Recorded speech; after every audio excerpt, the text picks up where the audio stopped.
سلام، توی برنامه امروز میخوام در رابطه با ربات تلگرامی ایلان ماسک صحبت کنم و آموزش کاملش رو به شما بدم که چجوری بتونید سکه استخراج کنید توی بازی ماسک امپایر. بریم ببینیم تو مارکت چه خبره. خب اول از همه کلمه ماسک رو زیر این ویدیو داخل اینستاگرام کامنت کنید تا لینک ربات براتون ارسال بشه. توی یوتیوب هم داخل توضیحات براتون لینک رو گذاشتیم.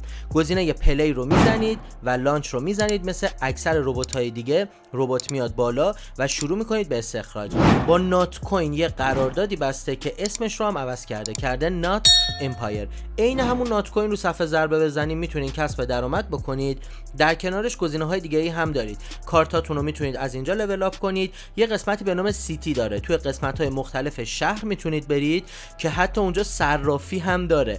میتونید وارد بشید، سهام بخرید و کلی مثل دنیای واقعی به خودتون خوش بگذرونید. گزینه بعدی گزینه فرندز هست که مهمترین بخش این ربات‌ها. میتونید دوستاتون رو از گزینه فرندز دعوت کنید. کاری که باید بکنید این اینوایت فرندی که این پایین هست سبز جلوش علامت لینک، گزینه رو میزنید، لینکتون کپی میشه و میتونید برای تمام دوستاتون ارسال کنید و کسب درآمد بیشتر هم از این بخش داشته باشید. من 359 نفر رو تا الان دعوت کردم. گزینه بعدی هم گزینه کوست هست. میتونید با هزینه‌ای که میکنید یه سری آپشن ها رو اینجا بخرید و یه سری تسک هم دارید. مثلا اگه 3 تا دوست رو دعوت کنیم $25000 بهتون میده، یا اگه مثلا چنل تلگرامشون رو جوین کنیم 28000 تا توکن میتونید بگیرید. این بود آموزش ایلان ماسک، با آموزش ربات ایلان ماسک که میتونید به راحتی ازش کسب درآمد بکنید. اما اگر صرافی رو میخواید که این توکن رو بتونید بعداً داخلش بفروشید، میتونید کلمه صرافی رو زیر این ویدیو داخل اینستاگرام کامنت کنید.